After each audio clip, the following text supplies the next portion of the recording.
Hello student, आज मैं आप लोगों को लेसन 7 पढ़ाने जा रही हूँ और उस लेसन का नाम है हिमालय की एक घटना। तो इसको ध्यान से सुनिएगा। मेरा विवाह 1916 ईस्वी में दिल्ली में वसंत पंचमी को हुआ था। उस साल गर्मी में हमने कुछ महीने कश्मीर में बिताए। मैंने अपने परिवार को तो श्रीनगर की घाटी में छोड़ दिया और अपने एक चचेरे भाई के साथ कई हफ्ते तक पहाड़ों में घूमता रहा तथा लद्दाख रोड तक बढ़ता चला गया। संसार के उच्च प्रदेश में उन संकरी और निर्जन मतलब सुनसान घाटियों में जो तिब्बत के मैदान की तरफ जाती हैं, घूमने का यह मेरा पहला अनुभव था। जोजिला यानी कश्मीर के उत्तरी भाग में स्थित एक दर्रा। जोजिला घाटी की चोटी से हमने देखा तो एक तरफ नीचे की ओर पहाड़ों की घनी हरियाली थी और दूसरी तरफ कड़ी नग्न चट्टान। हम उस घाटी की संकरी राह के ऊपर चढ़ते चले गए जिसके दोनों ओर पहाड़ हैं। एक तरफ बर्फ से ढकी हुई चोटियां चमक रही थी और उनमें से छोटे छोटे ग्लेशियर हिम सरोवर यानी इसका अर्थ है ग्लेशियर मतलब बर्फ़ की नदी, हिम सरोवर यानी ऐसी छोटी झील जिस पर पानी की सतह बर्फ़ के रूप में होती हैं। हमसे मिलने के लिए नीचे की ओर रेंग रहे थे। हवा ठंडी थी लेकिन दिन में धूप अच्छी पड़ती थी। हवा इतनी साफ थी कि अक्सर हमें चीज़ों की दूरी के बारे में भ्रम हो जाता था। वे दरअसल जितनी दूर होती थीं हम उन्हें उससे बहुत कम दूर समझते थे। धीरे धीरे सूनापन बढ़ता गया। पेड़ों और वनस्पतियों तक ने हमारा साथ छोड़ दिया। रह गई सिर्फ नंगी चट्टानें, बर्फ, पाला और कहीं कहीं कुछ सुंदर फूल।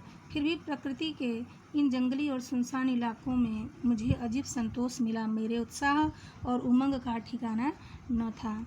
इस यात्रा में मुझे दिल को कंपा देने वाला एक बड़ा अनुभव हुआ। जोजिला घाटी से आगे सफ़र करते हुए एक जगह जो मेरे ख्याल से मातायन कहलाती थी, हमसे कहा गया कि अमरनाथ की गुफा यहाँ से सिर्फ 8 मील दूर है। यह ठीक था कि बीच में बुरी तरह हिम से ढका हुआ एक बड़ा पहाड़ पड़ता था जिसे पार करना था, लेकिन उससे क्या, 8 मील होते ही क्या है। जोश मतलब उत्साह खूब था और तजर्बे मतलब अनुभव, नदारत मतलब न होना। हमने अपने डेरे तंबू जो 11,500 फुट की ऊंचाई पर थे छोड़ दिए और एक छोटे से दल के साथ पहाड़ पर चढ़ने लगे। रास्ता दिखाने के लिए हमारे साथ यहाँ एक गड़रिया था। हम लोगों ने रस्सियों के सहारे कई बर्फीली नदियों को पार किया। हमारी मुश्किलें बढ़ती गई तथा सांस लेने में भी कठिनाई मालूम होने लगी।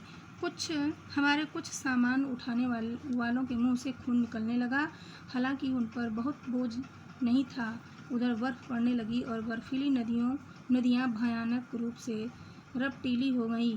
रपटीली मतलब फिसलने वाली। हम लोग बुरी तरह थक गए। एक एक कदम आगे बढ़ाने के लिए बहुत कोशिश करनी पड़ती थी, लेकिन फिर भी हम यह मूर्खता करते ही गए। हमने अपना खेमा सुबह 4 बजे छोड़ा था और 12 घंटे तक लगातार चढ़ते रहने के बाद हमें एक सुविशाल हिम सरोवर देखने का पुरस्कार मिला।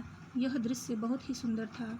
उसके चारों ओर बर्फ से ढकी हुई पर्वत चोटियाँ थीं, मानो देवताओं का मुकुट अथवा अर्धचंद्र हो। परंतु ताज़ी बर्फ और कोहरे ने शीघ्र ही इस दृश्य को हमारी आंखों से ओझल कर दिया। पता नहीं कि हम कितनी ऊंचाई पर थे, लेकिन हमारा ख्याल है कि हम लोग कोई 15-16 हज़ार फुट की ऊंचाई पर जरूर रहे होंगे, क्योंकि हम अमरनाथ की गुफा से बहुत ऊंचे थे।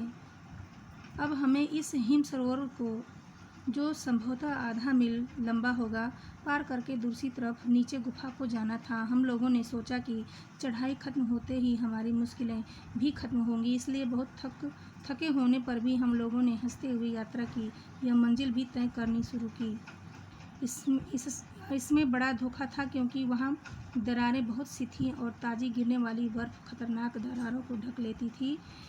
इस नई बर्फ़ ने ही मुझे करीब करीब ख़त्म कर दिया होता, क्योंकि मैंने ज्यों ही उसके ऊपर पैर रखा वह नीचे खिसक गई और धम से मुंह बाए हुए एक विशाल दरार में जा गिरी।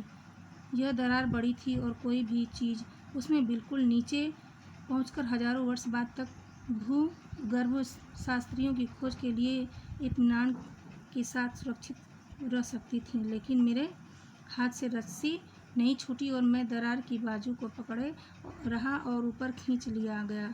इस घटना से हम लोगों के होश तो ढीले हो गए थे, फिर भी हम लोग आगे चलते ही गए, लेकिन दरारों की तादाद और उनकी चौड़ाई आगे जाकर और भी बढ़ गई। इसमें से कुछ को पार करने के कोई साधन भी हमारे पास न थे, इसलिए अंत में हम लोग थके मांदे हताश हो लौट आए और इस प्रकार अमरनाथ गुफा की अनदेखी ही रह गई। प्रस्तुत पाठ में पंडित जवाहरलाल नेहरू की युवावस्था की रोमांचकारी घटना का वर्णन हुआ है, जो हिमालय में उनके भ्रमण करते समय घटित हुई थी। यह पाठ उनकी आत्मकथा का एक अंश है। पंडित मोतीलाल नेहरू ने अपने सुपुत्र जवाहरलाल नेहरू में देशभक्ति की अद्भुत भावना देखी। महात्मा गांधी के अनोखे प्रभाव ने उन्हें प्रभावित कर दिया था।